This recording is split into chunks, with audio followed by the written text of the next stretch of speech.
Yes, sir. Professor Friedman, would you assess the future of freedom and equality based on the consideration that the Equal Opportunity Employment Commission is enforcing an affirmative action program? Well, I don't believe the so-called affirmative action programs are programs in the direction of either equality or freedom. I think they are programs in the direction of more governmental intervention into our private affairs. I believe that people ought to have equal opportunities to enjoy and use their resources, including the equal opportunities to make such deals of employment contracts with one another as seem appropriate to themselves. I do not believe that it is desirable that we move in the direction of having a government bureaucrat decide whether A may hire B or not, whoever A and B are. Thank you. And in consequence, I think programs of this kind are both reducing our freedom and reducing equality. And they will redound to the disadvantage of the very groups it's intended to help. I was citing this morning over here at William & Mary when I was talking to some of the students, a book that I recommend very strongly to all of you by a South African, former South African, he's now in this country, W.H. Hutt, called The Color Bar. And it points out how apartheid in South Africa got started as a result of pressure by trade unions for equal pay for equal work. Again, over and over, we have to look at the actual consequences of policies, not at the names of them. The immediate occasion that we're talking about now, to take the case that seems less tendentious but is just as important. The equal pay for equal work is a claim for people supposedly for the feminist cause. Now, I believe that's an anti-feminist slogan. It will hurt the feminists. It will not help them. Why? I believe that every individual, man, woman, or child should have an opportunity to get a job if he wants to and can do it. But now, if there are some people who are prejudiced, if Mr. Jones is a male chauvinist, and he would prefer to have a man rather than a woman, or Mr. Smith is a believer in feminine rights and would prefer to have a woman rather than a man, it doesn't matter. But take the male chauvinist pig. If you have a law that he must pay the woman and the man the same, and if he can find some way around having to hire the woman, he gets away free. He doesn't have to pay for his prejudice. On the other hand, suppose he has a prejudice, but we let people compete. Then the woman at least has a weapon of offering to work for less. And he has to pay for his prejudice.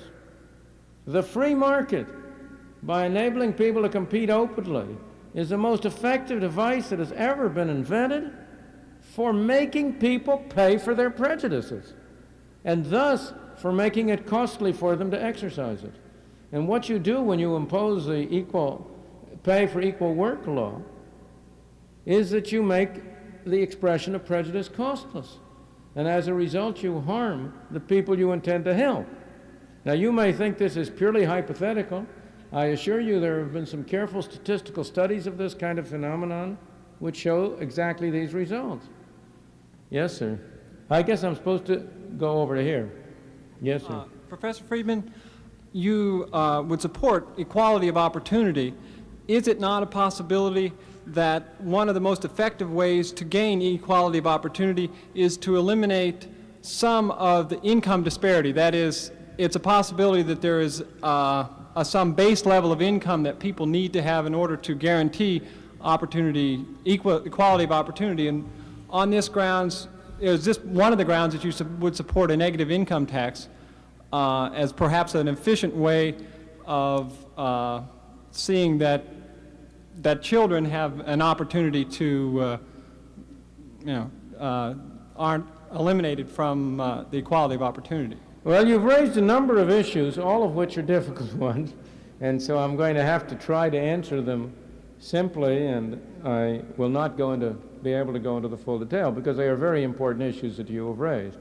I think you have to be careful to start out as you start out. I do not believe it is true that a major obstacle to equality of opportunity in the kind of sense in which it has meaning, in the sense of career open to the talents. I do not believe that a major obstacle there is presented by inequality of outcome. It may be it's certainly far more serious obstacles are presented by the fact of the kind of community in which people are born. Equality of opportunity is much more harmed by some people being born in India and some in the United States than by almost any other difference you can think of. So I think that there are many features that are far more important than equality of income, and we want to be careful that in the process of arguing along your way, we don't end up getting the worst of both worlds, of less equality and less of opportunity. Now you went from there to a very different question. So far as a minimum income is concerned for life, I said at the end that I think we want to make a big difference between 90% of us taxing ourselves to help 10% at the very bottom. Eliminating misery and poverty is a very different thing, I think, than promoting redistribution of income in order to get a more equal distribution. I myself support the negative income tax, in fact have urged it, and I think I didn't invent it, but I invented the term. It's unlovely term, the negative income tax. I'll take full credit for that. I support it, but not primarily for the reason that you say, but for a very different reason. I believe that if we were starting from scratch, if we had an empty, clean slate, private charitable arrangements would be amply effective in protecting, in eliminating real distress and misery. They have been, in many circumstances, in our wealthier society they clearly would be, but we're not starting from scratch. We have a welfare system which, in my opinion, is a mess and does far more harm than good. And the question is, how do you get from there to where you'd like to be? And I see a negative income tax as a device which would enable you to get from where you are to where you'd like to be, while not doing injury to those people whom we have encouraged to become wards of the state. And that's more my justification. Now we come to your final point, the problem of children. And there we do have a very real problem of what do we do about the opportunity of children? The argument for parental control of children is very different than the argument for giving adults freedom. It is that we believe that in our society, in almost any society, parents will have greater interest and greater concern about their children than any other group. We speak of our society as an individual society. It is not. It's a family society. The fundamental unit of our society is a family. It is the interest in the family that gives people an incentive to work, to save, to slave, to make sacrifices. It's the interest in the family that gives parents the incentive to provide their children with better opportunities than they themselves had. So that I believe that primary responsibility in the parent is essential if we're going to maintain a decent society. Indeed, I want to point out to you that every dogmatic proponent of equality has been in favor of destroying the family. If you look at the literature, the really dedicated egalitarians have all protested against the family. They want to get the children out of the home at an early age, put them into community nurseries, raise them all the same, and so on. Why? Because the family is the true cement of the society. It's the true unit. So, and yet, I agree that when it comes to it, we cannot avoid having to say, in the case of parents who neglect or mistreat or do not provide their children with some opportunity, we must retain as a final resort on the part of the state the right to step in as surrogate parents. Now, I think that we should not defend that in terms of equality, but we should defend that much more in Thomas Jefferson terms, in terms of the right to life, liberty, and the pursuit of happiness of every individual. Thank you. Yes, sir. Dr. Friedman. I have two short questions. National Review. I hope they permit short answers. Last week's National Review ran an article on the income tax rates in the United States in which they said that the top 50% of the taxpayers in the U.S. are paying 92 or 93% of the total taxes. I'd like you to comment on that. And also, has anyone ever done a study as to the volume of and the effect of counterfeiting on the money supply? The second question I can answer very quickly, no. No way you can do it. The successful counterfeiter you're never going to catch. Of course, the biggest counterfeit of all is you and me, in our capacity as citizens, instructing our fellows down in Washington to turn that printing press. There's a real counterfeiting.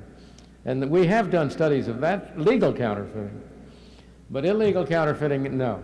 On the first question, there is no doubt that our current personal income tax is highly graduated, and that people with high incomes on the average contribute a lot larger fraction of total taxes than people with low incomes. No doubt. But those figures are extremely misleading because they understate the burden on upper income classes. Why? Because they deal with the money paid over to the government. But part of the cost of the tax system are the costs that people incur in order not to pay money to the taxpayers. We have thousands of high-paid accountants and lawyers who would be in different professions if it were not for the fact that there are the kinds of income taxes that there are now. There is no difficulty in knowing how to cut tax rates while letting the government have more revenue and letting people pay less. My favorite scheme, which hasn't got a chance of a snowball in the nether regions of being adopted, my favorite scheme is simply to leave the income tax law just where it is, but make the highest rate 25% instead of going up to the 70% it now goes up to. Don't say that, because you will not bring the appropriate political pressure on your congressman to pass it. Now that simple change, why would that, you ask me, how can it be lowering rates will give more revenue? The answer is very simple. At a 25% top rate, it wouldn't pay people to spend the amount of money they now pay to get around paying taxes. Why pay 50 cents on a dollar for a tax shelter if it's only going to save you 25 cents in taxes? Over and above the revenue which the government gets, there is an enormous cost to taxpayers of compliance. By substituting a top rate of 25% for the present top rate, I can guarantee you that anybody who will sit down with me for 15 minutes with the numbers will be persuaded that the government would take in more revenue. No other change in the law, and yet there isn't a chance of passing it. Why? Because if you passed it, what would the congressman have to sell? What would tax lawyers and accountants have to sell? You may think that's a joke. It isn't. It's serious, and it's a real reason you won't get it done. Thank you. Yes, Professor. Would it be wise for the U.S. to reduce or eliminate its national debt, or better to keep it at a fixed percentage of the gross national product, on average varying the percentage temporarily during periods the economy needs to be stimulated or dampened? Well, you've asked two different questions. First place, we have been reducing sharply the ratio of the national debt to national income. The national debt is decidedly lower today than it was 40 years ago, 30 years ago. How has that been achieved? How can it be that every year we've run deficits and yet the national debt goes down as a percentage of income? Because we've been paying off the debt with funny money. We've been paying it off through inflation. And we've been inflating the income level while the funded national debt, we have been selling government securities and government bonds to people and making them pay for the privilege of lending to the government. I never tire of pointing out that the government savings bonds and government long-term bonds have been a snare and a delusion to anybody who has been foolish enough to buy them, that people buy them and get back in purchasing power less than what they originally paid for them, and to add insult to injury have to pay taxes on the alleged interest that they receive. So that's what... That's how we've been paying off the national debt. Now, however, that's really misleading, because that's not what the national debt really is. That's the funded national debt that you're referring to. We also have an unfunded national debt. That is to say, the U.S. government, particularly under Social Security, but also under various other future promises, railroad retirement, civil service pensions, and the like, has promised to make payments in the future to a far greater extent than the taxes which those same programs are now scheduled to yield. The unfunded debt of that kind now has a present value of something between $1.5 and $3 or $4 trillion. It's many times the size of the funded debt. Now, you ask the question, should we keep that at a constant fraction ratio of GNP? It doesn't really make too much difference, in my opinion. I believe that on the whole it would be best to have a system under which, over a reasonable period of time, we tended to have a balance between government expenditures and government receipts, so we did not add to the national debt. Then at least we should hold it constant, not as a percentage of the GNP, but constant. That would, in my opinion, be the best, but I'm not sure it's very feasible. But then you said, except to manipulate it from time to time as a way of stimulating the economy. But that isn't a way of stimulating the economy. That, again, I can't get into that, but you are implicitly assuming something there which is very far from being acceptable. Yes, sir. Dr. Friedman, it's my view that equality of opportunity to a large extent depends upon freedom of the individual to do as he chooses within the confines of our law. And within the past 50 years or so, it seems as though the government is taking a larger role in our lives, regulating more and more, or if you will, taking on more and more the characteristics of a welfare state. And what I was wondering is, as people become more dependent upon the government for benefits, they tend to lose their freedom of choice. Assuming this trend will continue, what do you see in the future to protect the individual liberties of our people? Well, the greatest protection of the individual liberties of our people, fortunately, is the extraordinary ingenuity that they are able to display in getting around these regulations and controls. The fact is that the number of individual citizens is very much greater still than the number of bureaucrats trying to enforce these regulations. That the citizens have a stronger interest in avoiding the regulations than the bureaucrats have in enforcing them. And as long as that situation continues, we'll have a reasonable degree of freedom. Yes, sir. Dr. Friedman, relative to your monetarist theory, allegedly, John Kenneth Galbraith has said that yours is the best of all economic theories. One, because it can't be proven wrong, because it hasn't been tried. Can you elaborate on that, please? Well, I wish I could accept John Kenneth Galbraith's encomium. I hope it's true, but if it is, it isn't for the reasons he's giving. Of course it's been tried. There's a great confusion in this area. What we are asking a question is whether certain relationships that are asserted to hold do hold. The theory does not consist of a prescription for a particular course of action. What he is referring to is the prescription which I have over and over again suggested, which is that government should conduct its monetary policy so as to produce a steady rate of growth in the quantity of money. That's a prescription. But it rests on a theory which has to do with the relationship between monetary quantities, monetary aggregates, total money supply, and other magnitudes. And that theory has certainly been tried over and over and over again. There's no problem of examples in which it's been tried. I'll illustrate a case which was not very far from here.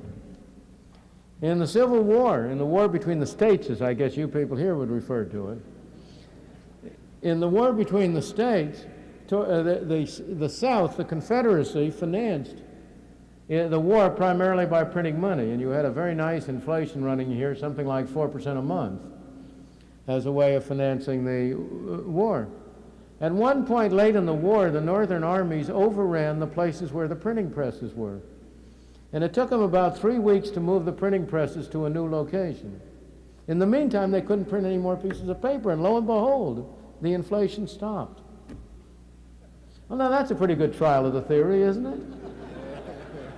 And there are thousands of trials of that kind. There's an enormous amount of evidence that has been accumulated about the kind of relationships that underlie that theory. And so it simply is not valid to say that the theoretical relationships have not been tried.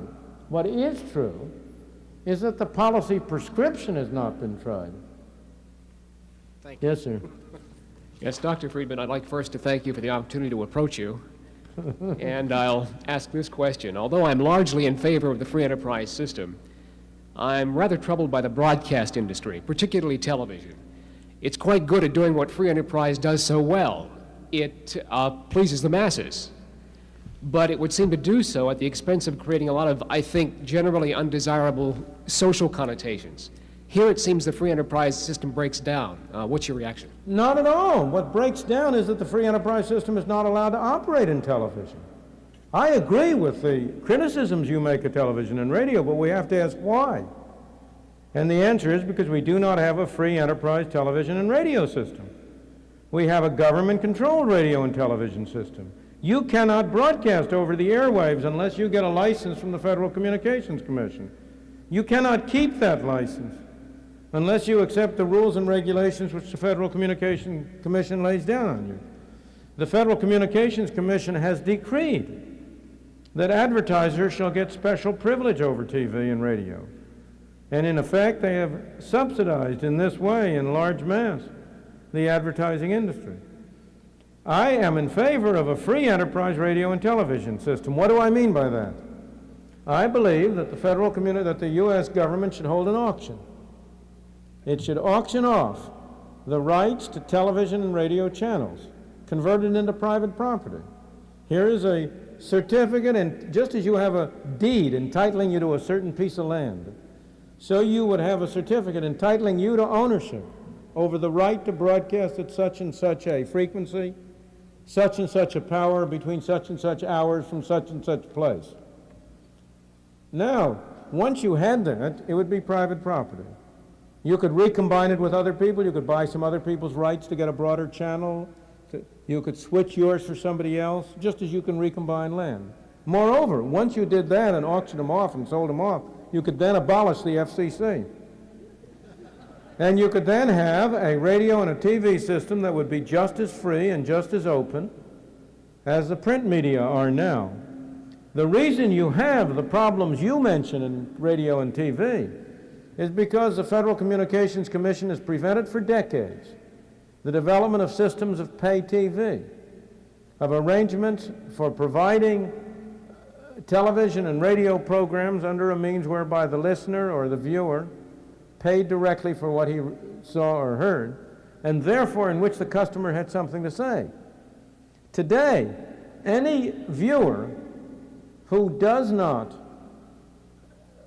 not influenced by advertising has nothing to say about the kind of programs he sees. If you want to see if you want to see the difference between a true free enterprise system and a fake system which is controlled by the government, let your imagination run to what would happen to the print media if you use the same principles there that you use on radio and TV.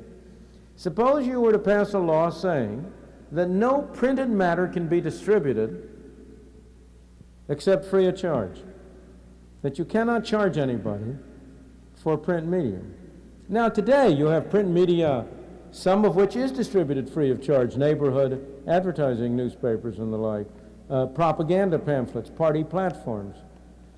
You also have print media in which there's a lot of advertising and maybe what you pay for it is half of what it costs to produce. You also have print media in which you pay the whole cost, books and the like. So if everything had to be distributed away free, it would all have to be financed by advertising, and you would have the same kind of wasteland in print media that you now have in television and radio. Because the only kind of thing that would pay people to distribute with advertising would be things which had a mass market and which were very cheap. So the problem in radio and television is not that free enterprise isn't producing what we would expect of it. It is that we don't permit free enterprise to operate. Now that monopoly, that situation is going to be broken. It's going to be broken, in my opinion, by the entrance of the cassette recorder, the Betamax and the like, under which it will be possible to have libraries of video cassettes that can be rented out and sold out, and that's going to enable you for the first time to make effective use of this medium. Okay, It's all right, just say it over. Can you hear me? Okay. Yes. I find the idea that paying a group lower wages is a way to make an employer pay for his prejudices unclear. His implied payment is a degree of discomfort, which it would seem becomes manageable in view of the higher profits afforded. Could you clarify? Of course, I'll be glad to. He doesn't get any higher profits. He gets driven out of business if he insists on behaving the way you're talking about. Because there'll be some other fellow there who will be willing to take advantage of those people who are available. And that other fellow will be able to undercut the first fellow. Most employers who discriminate on irrelevant grounds are not expressing their own tastes. They're transmitting the tastes of their customers. An employer who deliberately chooses less productive people or more expensive people in place of less productive because he has tastes in that way is going to be at a competitive disadvantage in the market. His costs will be higher than the other fellow's costs. And as a result, he will tend to be driven out of business. I don't mean to imply he would employ less competent workers. The workers might be equally as competent. They're women or blacks or any other group that works for lower wages. But if they work for lower wages and he refuses to hire them, I mean, go back. Let's see what's involved. If they're equally competent, then other people will have an incentive to hire them away and pay them higher wages, won't they? Unless everybody shares the prejudice. If there is anybody who's unprejudiced, they can hire them away and do a better job. But suppose for a moment that they're not equally competent. Suppose they really aren't as productive. Then whom are you benefiting by forcing him to pay them the same wages? You're hurting them, you're hurting him. He's going to be out of business, they're going to be out of jobs. Now, how do we know which are equally competent or not? How do we decide that? You're back in the dilemma that who's going to make the judgment? In a free market, we each make our own judgment, and if we don't interfere with it, anybody who lets irrelevant considerations enter in is going to pay for it. Because he won't be hiring the most efficient, the most competent, the cheapest groups. Let me go back to some stories along these lines that are interesting. At a time when there was great prejudice on the part of whites to be served by blacks in retail stores. Take a case like that. A storekeeper who insisted on hiring blacks would simply go out of business. His customers would leave him. At that time, what happened? Businessmen tried to arrange things so as to have as few people in front as possible and as many people behind the back as possible. And you had them using the blacks who were disadvantaged behind because that was a cheaper thing to do. They were working their hardest to eliminate the effects of prejudice. Now, if you say they've got to pay the same price to everybody, regardless of anything, there's no incentive on them to work hard to remove the effects of prejudice. Thank you. That's a good point at which to quit.